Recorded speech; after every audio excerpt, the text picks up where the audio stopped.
What's up everyone? We are not even a week into Big Brother 26 and there is already screaming matches in the kitchen at 8 AM on a Saturday. So folks, we heard Angela call Matt many things yesterday such as crazy eyes and brat, so I figured how about we do a parody song to kick things off. Here we go. Day 5, Angela, she came marching down the stairs where everyone was eating their breakfast. But that didn't matter cause Angela, she was really mad at Matt, who she called a brat. He just sat there and the insults, they just did not stop right there. In fact, here's the one about his stare. Look into his crazy eyes, one look and you're hypnotized. He'll take your white claw and you'll pay the price. Folks, as you can probably tell, we've got a lot to talk about today, so welcome to your live feed update. Now, I hope you all enjoyed that little parody. If you are new around here, that's a little staple over here at TV Talks with Tom. We do fun songs that we don't take too seriously, just to sing into updates sometimes. And yeah, hit the subscribe button. Come on, what are you waiting for, folks? I just want to say thank you to all the people who've hit the subscribe button over the past few days because I've got a bunch more subscribers. So, thank you so much to you all. But if you're not in the party yet, join it. Hit the subscribe button and also click the like button because it takes all of 2 seconds and it really helps me out with the dreaded YouTube algorithm. Please help me out. Yeah, folks, let's get to today's update. Let's jump right into the crazy morning. Now, I did do a little video yesterday on this, so I'm only going to touch on it briefly, but wow. It was day 5, 8 AM on a Saturday in the Big Brother house. Not a creature was staring, not even a mouse. It's not Christmas yet, folks. We need to wait for that one. But yeah, everyone was having their breakfast and Angela comes marching down the stairs. Matt. And then she goes on this rant for about 5 or 10 minutes, calling him crazy eyes, that he's a brat. And you know that, like, because, I mean, to be fair, Matt did have this coming, in my opinion. Matt has been butthurt all week that a 50-year-old woman beat him in a competition. And he's held a vendetta because of that. And Angela's kind of called him out. It has damaged Angela's game. There is no question about that. But as a viewer, is it wonderful to watch? Of course it is. It was remarkable to watch. All right? And, you know, Matt, it's cool to see the bro put in their place. Because quite often in Big Brother, we don't see that. And also, like, I know that was a massive hit to his ego. You know, for someone like him being lectured by a 50-year-old woman was just, I don't think he could quite comprehend it, which made it all the more incredible. I don't think he think Angela had it in him. I can't really feel sorry for him for the simple reason of he's been moping around all week because Angela beat him in a competition, and now I just don't think in his head he thought that a 50-year-old woman could bring that to the plate, but Angela proved that she can. That older women can be badasses, and I love that for Angela because she went off on him. And she was saying to Mackenzie, MJ, she was saying, you can do better than Matt, all that kind of stuff. And this was the most iconic line the whole time.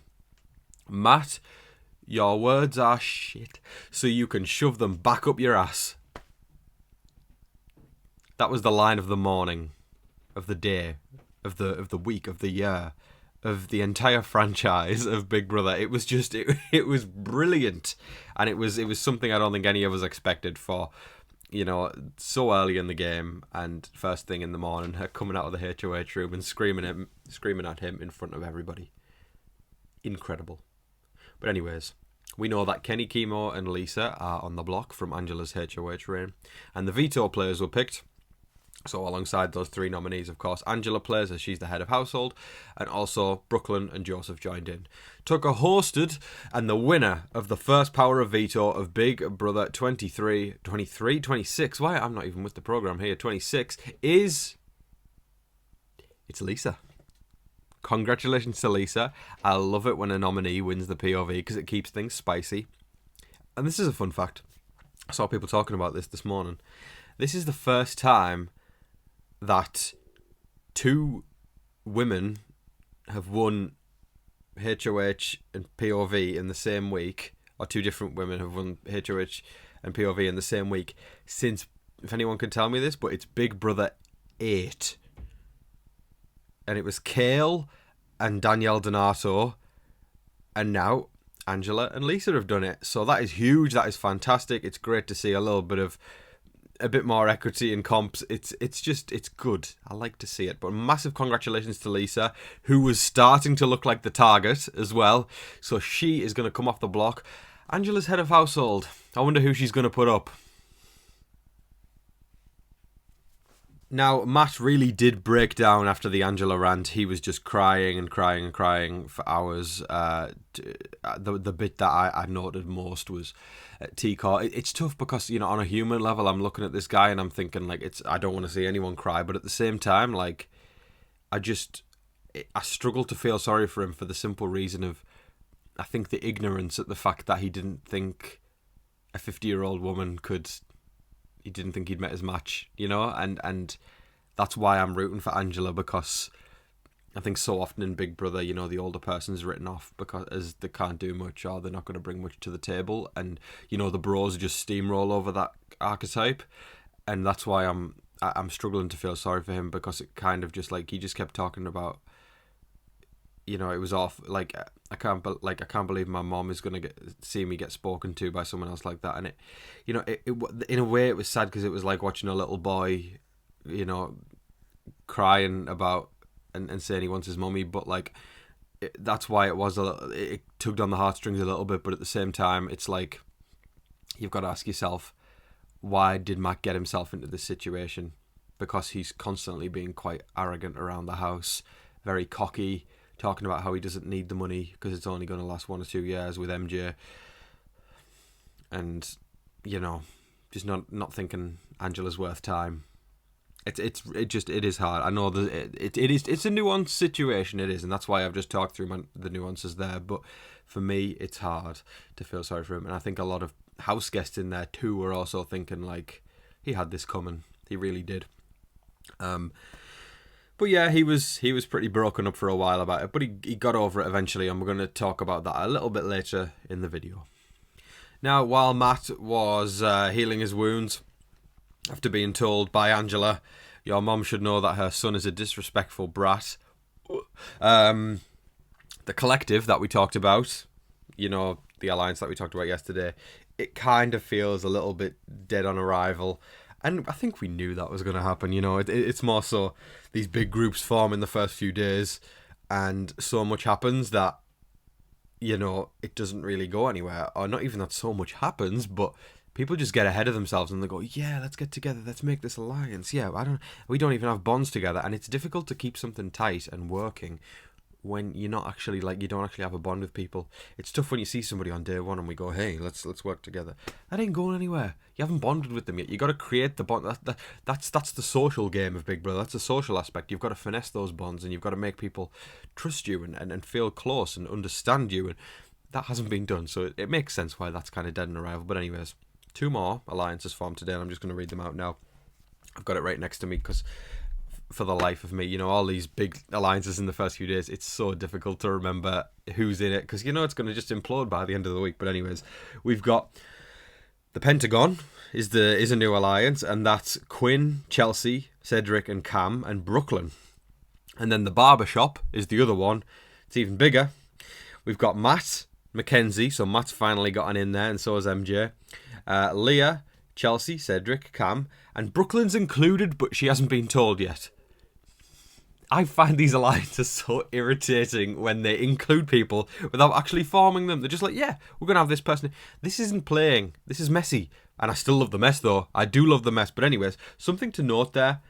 Brooklyn, Cam, Cedric, and Chelsea are in both of those, which is putting them in a very good position if these alliances come through.